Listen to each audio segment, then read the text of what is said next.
السلام عليكم ورحمه الله تعالى وبركاته. متابعين شوال العربي، اليوم غادي نشارك معكم واحد المنتوج اللي شريته، واحد اباغاي ديال الدجاج محمر وديال الشاورما. هاد لاباراي البنات اللي متبعيني في الانستغرام وفي الفيسبوك غادي يشوفوني انني حطيتها ليهم، يعني من ضمن المشتريات، فعجباتني. ونفس الاخت اللي خديت من عندها المقله لقيتها عندها وقلت لها جيبيها ليا، وجابتها ليا طبعا، اللي كنشكرها بزاف.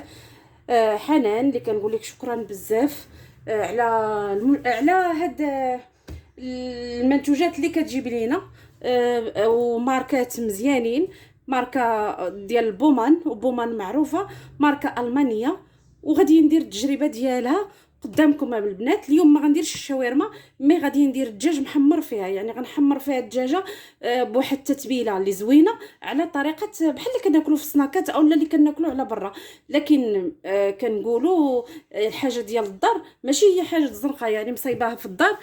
فانا في الفران ديالي ما عنديش داك السيخ اولا الخطيب اللي كيدور الدجاج، فاللي ما عندهمش هاد لاباراي ممكن يديروها تما. اللي بغى هاد لاباراي غنخلي لكم الواتساب ديال السيده، يعني رقم الهاتف ديالها، تواصلوا معاها وغتجيبوا لكم. راه اثمنه وغزاله بزاف. انا هذه كانت عجباني في رمضان وكانت غاليه، دايره 1000 درهم. مني سولتها عليها كانت دارت ليها، يعني لاحتها بوستاتها في الانستغرام وفي الفيسبوك، قالت لي 700 درهم، وانا نزعم هذه البنات كدير 700 درهم. فراه كاينين الفيديوهات في الفيسبوك انا اللي حليتها قدام البنات. فدابا غادي نحلها معكم البنات، وغادي ندير فيها الدجاج ديالنا. غادي نحلها ونتلاقاو. فهذه هي لاباغاي البنات، هي هذه. فغادي نركبها قدامكم. هنا هذه الطاوه بحال الطبيصيل كيديروه لتحت، باش داكشي اللي غيقطر سواء الشاورما او الدجاج يهبط في هذه الطاوه. هنا هذا كيتحط هكا، وهذه كدار من الفوق، يعني باش غتثبت لينا سواء الدجاج او لا الشاورما ديالنا. دابا غادي ندوزو كيف قلت لكم زوينه بزاف وعمليه البنات، يعني اللي بغاتها راه يعني تجيب لا مارك. اللي عجبني في هذه السيده حنان انها تجيب لا مارك اللي مزيانين، وعندها بزاف ديال الحوايج البنات، يعني طيبه وكتعامل مزيان. والناس ديال كازا كتوصل لهم حتى للدار فابور، لكن خارج كازا راه كيتزاد مصاريف الشحن. هنا غادي نحطها على جنب، وغادي ندوزو نوجدوا الدجاج مع بعضياتنا. فهنا خديت الدجاج اللي غادي تهزوا ليا لاباراي، يعني بحال الدجاجه تكون فيها بحال هبه، هذه ما كاملاش 2 كيلو.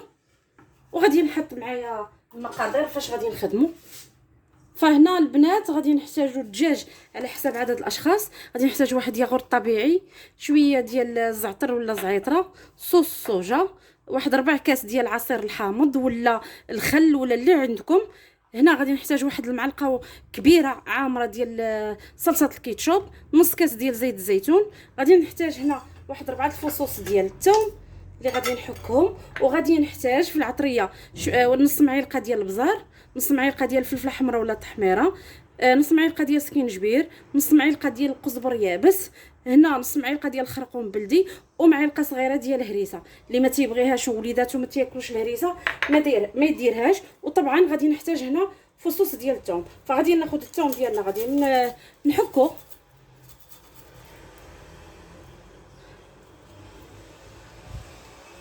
فهنا درت الثومه. غادي ناخذ هذا الياغورت الطبيعي وغادي حتى هو نديرو.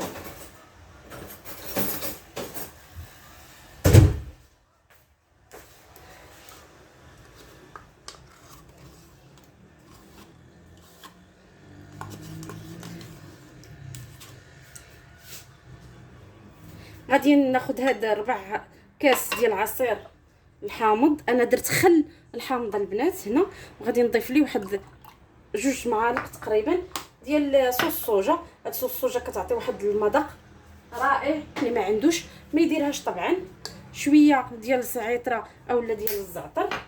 العطريه ديالنا مع هذيك الهريسه، كيف قلت الهريسه اللي ما تياكلهاش وليداتهم ما يديرهاش. هنا غادي ندير معلقه كبيره ديال الكيتشوب، اللي ما بغاش يديرها ممكن يعوضها بصلصه الطماطم اولا الطماطم مركزه، يعني مطيشه الحك. معلقه كبيره تكون عامره.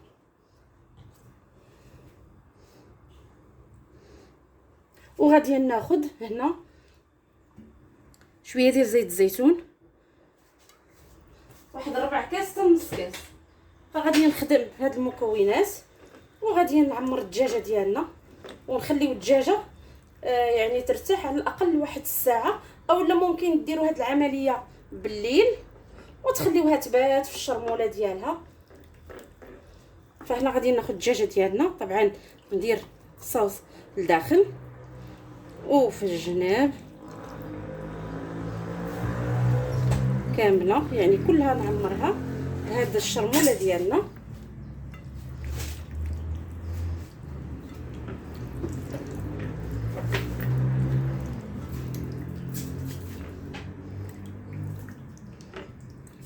يعني مزيان نعمروها.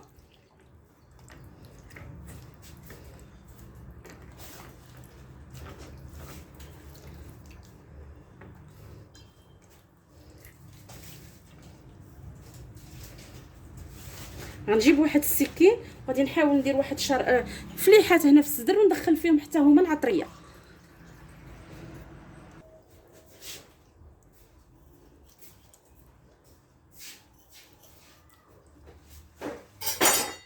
وندخل فيهم العطريه ديالنا.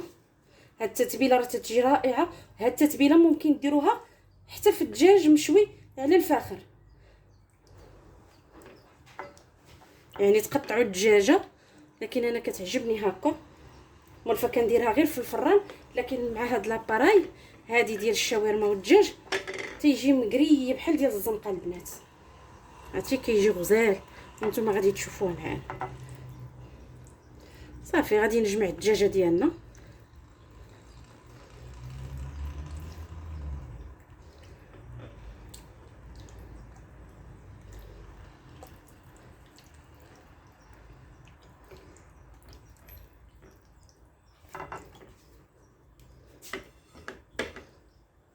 فهنا كيف كتشوفوا غادي ناخذ هذاك القطيب اللي وريتكم وغادي نخشيه هنا يعني في الدجاجه ديالنا بحال هكا. صافي وغادي نحطو هذيك العطريه اللي بقات ليا البنات، غادي نطيب فيها دوك القنيصات والكبيده هنا على هذا الشكل. هانتو شوفوا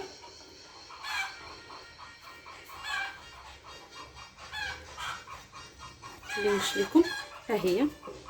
صافي غادي نثبت عليها هذا.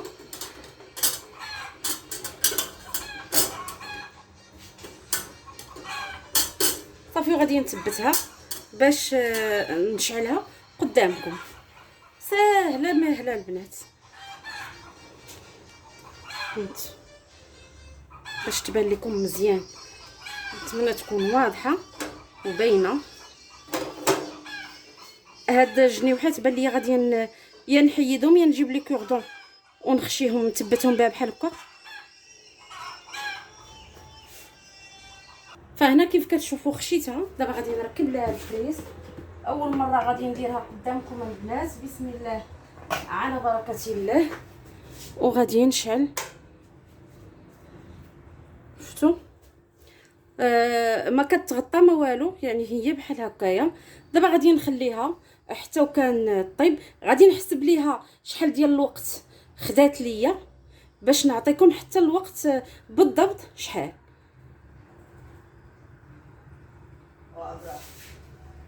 هانتو كتشوفوا هي تدور، غتبقى تدور تيتحمر ليا الدجاج على خاطرو ويطيب. وكل مره راني نختبروا يعني نتكو راه غادي يبان لينا الدجاج واش طاب ولا لا. غادي نخليها دابا حتى طيب وغادي نتلاقاو.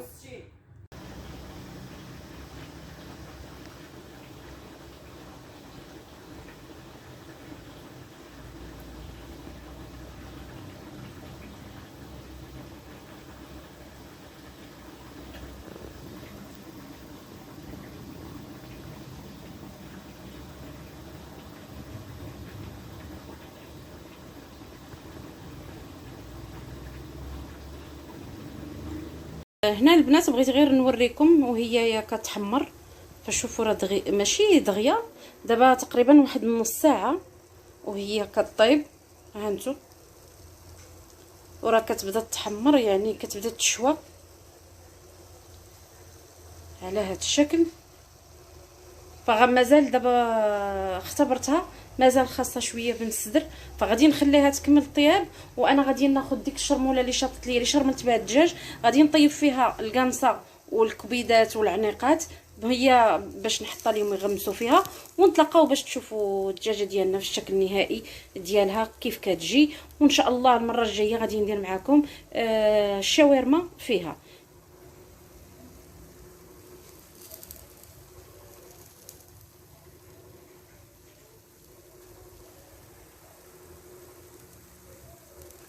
شوفوا البنات يعني عمليه وزوينه بزاف صراحه هاد لاباغي هادي. البنات بالنسبه للدجاجه ديالنا فشوفوا راه بدات كتحمر لينا واختبرتها لقيت الصدر ديالها طاب. شوفوا يعني هانتو كلها طابت البنات. فغادي نخليها مازال غير تحمر شويه من الظهر ديالها وغادي نقدموها بالصحه والراحه. كيف شفتوا كل مره تتعمر الطاسه هذه راه كنزولها وكنديرها في واحد الطنجره اللي دايره فيها الدغميره تطيب. انا غادي نوريها لكم حتى هي. دابا غادي نخليها غير وكان تزيد تجمر ليا شويه. كيعجبني الدجاج انا مجمر. هذه راه غير الجلده ديالها مع هذيك مع العطريه ولات بحال هكاك. فهمتوا انا يعني صورتها معكم كامله. شوفوا باقي ليا الظهر ديالها شويه غير تقرمل ليا ديك الجلده ديال الظهر صافي وغادي نزولها. نتمنى اللي عجباتكم الوصفه ديال اليوم. ما تنساونيش من لايك الفيديو واشتركوا بالقناه ديالي قناه شهيوات العربي باش دائما توصلوا بكل جديد. وإلا عجباتكم هاد لاباراي ما عليكم الا تواصلوا مع السيده حنان، غتلقاو كل المعلومات ديالها في صندوق الوصف. نوريكم الدغميره اللي كنطيب فيها حتى هي. هنا البنات بالنسبه للدغميره فخديت ديك العطريه اللي كانت شاطت درتها في الطنجره ودرت معها واحد جوج بصيلات مشلضين وداك اللي كتنزل لينا الدجاجه في هذاك الطبيصيل حتى هو زدته صافي وخليتها حتى تشحرات ليا مزيان. ودابا راه زدت الزويتينات والحامض مصير وغادي نخليها تدغمر يعني تتوقف في المريقه ديالها وغادي نقدمها بالصحه والراحه.